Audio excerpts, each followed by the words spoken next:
안녕하십니까. 지팡이 튜버 정희섭입니다. 오늘은 현금 출납부 보는 법에 대한 이야기를 좀 해보도록 하겠습니다.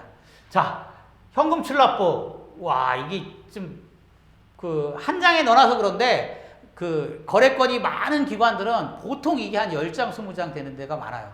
그래서 보다 보면 이걸 어떻게 봐? 라고 하고 대충 안 보시는 분들이 굉장히 많습니다. 그래서 그 점을 좀 이야기를 하려고 하는 거고, 뒤에 이거와 맞물리는 결의서에 따른 그 영수증 붙이는 거로만 쓰시기 때문에, 자, 현금 출납부는 가장 중요합니다. 예, 왜 중요할까요? 이 재무회계의 완성이에요, 이게.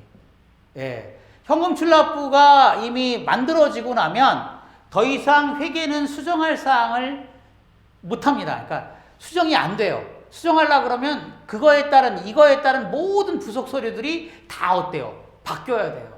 그래서 이거는 이제 완성이라고 보고, 또 가장 중요한 핵심 장부예요, 이게. 현금 출납부가 사실은 다죠, 어떻게 보면. 그래서 이 부분에 대한 걸 어떻게 보는지에 대한 거, 무엇을 봐야 되는지, 이런 점들에 대한 이야기를 해보려고 합니다. 자, 가장 중요한 핵심은요, 요 12월 2일, 2022년 12월 2일 본인부담금 수입, 11월 본인부담금 수입 금액은 15만 6,580원, 차임 금액, 잔액은 1,137만 2,018원. 요 한 개의 난이 한 개의 거래인지를 확인하는 게 첫걸음입니다. 이 대표님들이 염두에 두셔야 될 거예요.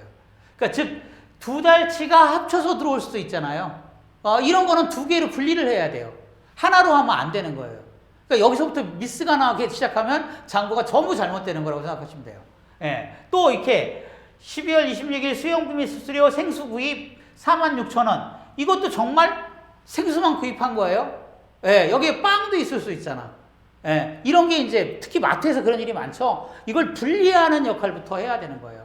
저희 지팡이 ERP를 보면 이 분리 기능이 있어요. 근데 대부분들 안 쓰셔가지고, 이게 만약에 하나로 묶이면 관항목이 같은 거는 그래도 좀 괜찮아요. 근데 관항목이 다른 게 묶여버리면 당연히 어때요? 좀 오류가 나겠죠? 예, 그렇다고 뭐 크게 잘못되는 건 아닌데, 어쨌든, 예, 이거 하나가 한 개의 거래인지를 그거부터 먼저 구분을 하실 줄 알아야 돼요. 그러니까 쭉 이거부터 한번 보는 거예요. 이게 정말, 이거 아닌데? 본인부담금 두 달치 들어온 건데, 이거는? 이거 좀 많잖아요? 12월 3일 거 보면 11월 본인부담금 22만 3,020원. 이건 많지? 이게 누구 거야? 한번 보시는 거예요. 그래서 어때요? 이게 한 사람의 거래인지, 한 사람의 거래가 두 달치가 한꺼번에 들어온 건지, 이런 거를 좀 파악을 하셔야 된다는 얘기죠. 이게 이제 첫 번째예요. 왜? 이거에 맞춰서 결의서가 만들어지니까. 한 개의 거래에 한 개의 결의서가 만들어지는 거예요. 그러니까 그거가, 이 결의서가 이제 이게 우습게 생각하실 게 아니라, 이 결의서 자체는 굉장히 또 나름 중요해요. 영수증 붙이는 용도로만 쓰는 거가 아니라, 이건 이제 장부가 아니라 서류인데, 현금 출납부에 따른 서류잖아요. 근데 보면 일단은 목으로, 관항목으로 구분이 되는 거예요, 이건요. 필요한 경우는 어때요? 세목으로도 나눠요. 예, 이 부분에 대해서는. 그리고 어때요? 예, 이거는 결제를 거치게 돼 있어요. 예, 누구의? 대표님의. 즉, 이 수입결의서 같은 경우는 돈 받는 거, 지출결의서는 돈 쓴 거에 대해서는 내가, 즉 대표가 책임을 질 거야 라는 사인이에요. 이게 도장이.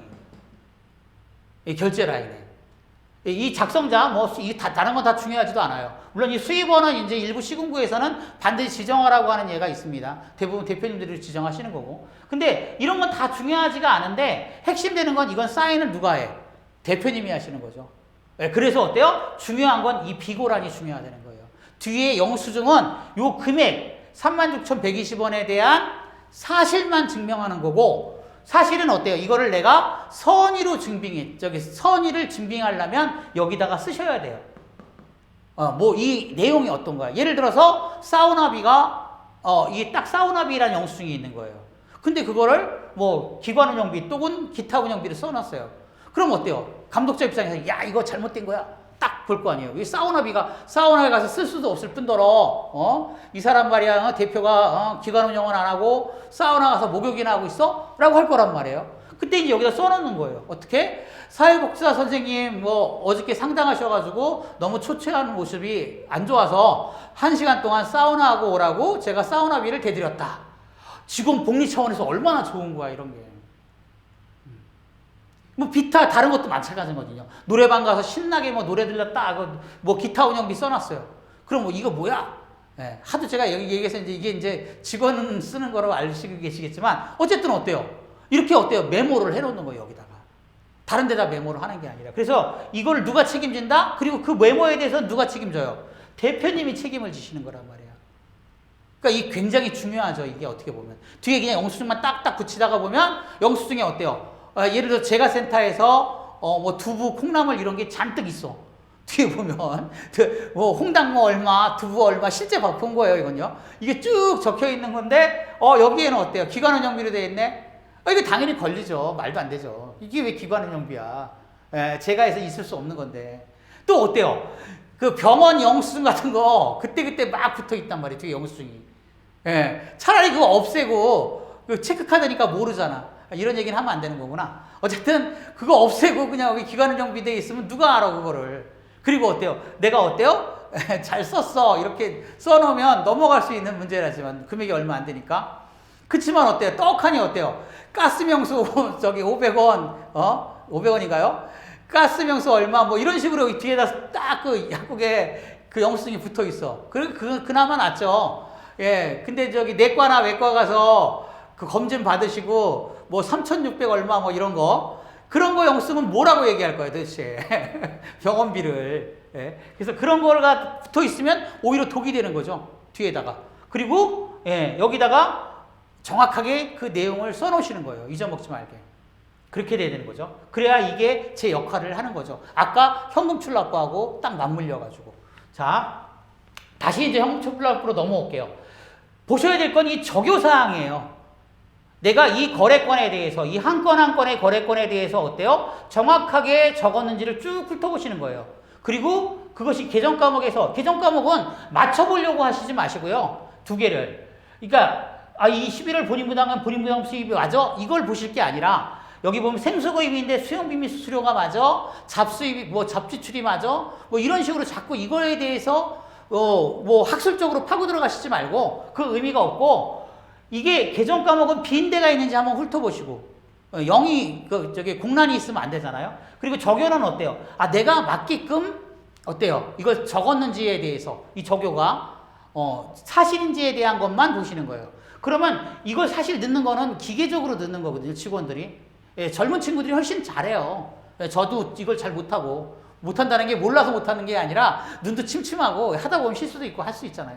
그러니까 그건 의미가 없고 사실은 이 관항목을 지정하는 거는 거의 기계적이라고 보시면 되고 먼 미래에는 아마 그 AI가 다 자동으로 할 거예요. 그러니까 요게 중요한 거죠. 요 내용이. 요 내용을 어떻게 해야 되는지. 자, 그리고 요것과 요것이 맞아가지고 어때요? 차임 금액이 정확히 나왔는지 이런 걸 좀 한 번씩 보실 필요가 있겠죠. 그 다음에 이제 이 적요에 대해서는 쭉 한번 훑어보시면서 이게 이제 내가 특별히 하고 싶은 말, 또 해야 되는 일, 뭐 주유비라든가 이런 거에 대해서 정확하게 내 의사표시가 됐는지 이런 걸 쭉 한번 훑어보실 필요가 있어요. 이것과 맞춰보실 생각을 하시지 말고. 자, 그 다음에 이제 가장 또 중요한 것 중에 하나가 이 차임 금액이에요. 이 차임 금액은 쭉 내려 긁어보시다가 마이너스를 보시면 돼요. 마이너스가 있는 이 차임 금액에, 즉 잔액에 마이너스가 있는 장부는 잘못된 장부입니다. 그걸 보셔야 되는 거죠. 여기는 어때요? 현금주의잖아요. 또 어때요? 이 단식부기를 쓰기 때문에 어떤 경우가 돼도 마이너스가 표시돼서는 안 됩니다. 마이너스가 표시된다는 거는 뭔가 잘못됐다는 거예요. 예를 이럴 수 있죠. 돈을 지출은 했어요. 이게 5일날 지출을 했는데 지출한 100만 원 지출을 했는데 돈은 어때요? 없는 거야. 50만 원 밖에 없어서 마이너스 50이 떴어요. 그런 경우에는 어때요? 지출은 돼요. 여기 표시는 돼. 왜? 그 은행 거래 내역이 뒤바뀌는 수가 있거든요. 돈이 들어오는 거는 오후에 들어왔는데 지출은 오전에 된 거로 잘못 이렇게 앞뒤가 뒤바뀌는 수가 있잖아요. 근데 실제로는 돈이 먼저 들어오고 나중에 나간 거예요. 그러니까 그런 거를 한번 보시는 거예요. 마이너스가 있으면 무조건 항의를 하셔야 돼요. 사람이니까 실수할 수 있잖아요. 그러니까 그런 거, 이 마이너스가 떴다 그러면 이건 장부가 잘못된 거야. 그런 걸 보시는 거예요. 그리고, 월계는 그달이에요. 그럼 여기 월계는, 5,300 얼마에 5,400 얼마인데, 마이너스가 떴네요. 이건 마이너스가 뜰 수 있죠, 이거. 월계는. 왜? 번 돈보다 쓴 돈이 이달에는 많은 거예요, 이달에는. 예. 대부분은 플러스가 되겠죠. 그래서 어때요? 차이는 이게 남았으니까 정상인 거예요. 요 월계는 마이너스가 뜰 수 있습니다. 차인 금액이. 근데 이 거래건에 대해서는 마이너스가 뜨면 절대 안 되는 거예요. 자, 그 다음에 수익 금액은 얼마다? 이 정도 벌었구나, 이번 달에. 이 정도 썼구나. 이런 걸 좀 보실 필요가 있고, 이 누계의 잔액 있잖아요. 여기 다음 달로 넘어가는 건데, 요때 한번 검토를 해보셔야 돼요. 뭐를? 내가 통장 잔고가 일치하는지를 보시는 거예요. 그 통장을 2개 쓰고 있고 현찰을 조금 가지고 있어. 그럼 이 3가지가 다 합친 금액이 요 금액이어야만 해요. 여기에 돈이 안 맞아. 내가 통장을 3개 있는데 3개를 다 합쳐보니까 얼마고, 현찰을 조금 갖고 있는데 이걸 다 합쳐보니까 이거랑 안 맞아. 그럼 회계장부 잘못된 거예요. 이게 왜 그렇게 됐는지를 판단을 하셔야 돼요. 이거를 이제 저희가 판단해 드릴 수는 없거든요. 그러니까 그때 이거 대표님들이 이걸 한번 보시고 정말 이거 내가 잘못됐나? 하고 즉시 질문을 하셔야만 해요. 안 그러면 회계 다 틀어져요. 그래서 이 잔액은 한 번쯤은 맞춰보셔야 된다. 내 통장의 잔고가 맞는지. 그리고 이거는 감사관이 오면요 반드시 보는 항목 중에 하나예요. 딱 아무 날짜나 찍어요. 12월 2일이면 12월 2일을 딱 집어서 12월 3일 넘어갔죠? 12월 2일 1248만 4,188원 딱 하고 거래 내역 이거 현금 출납부 이 잔액하고 통장의 잔액, 그 날짜의 통장의 잔액이 일치하는지를 볼 때가 있어요. 그때는 어때요? 적발되는 거죠. 그럼 뭔가가 문제가 잘못된 거예요. 안 맞으면. 그러니까 요거는 꼭 보셔야 된다는 얘기죠. 자, 대략적으로 이제 현금 출납부 보는 걸 말씀을 드렸는데, 그 회계라는 건 다시 말씀드리지만 보라고 있는 거거든요. 그러니까 꼭 한번 보시고 적어도 어떻게 보는지, 무엇을 봐야 될지 이런 거를 좀 질문해 주시면 그런 거에 대한 거를 좀 앞으로 자주 좀 해보고 싶다는 게 제 생각입니다. 그러니까 열심히 하고 있는데 질문이 없으면 너무 좀 뭐라 그래야 되나? 기운 빠지거든요. 그러니까 그런 거 궁금하신 사항에 대해서는 언제든지 질문 좀 부탁드리겠습니다. 감사합니다.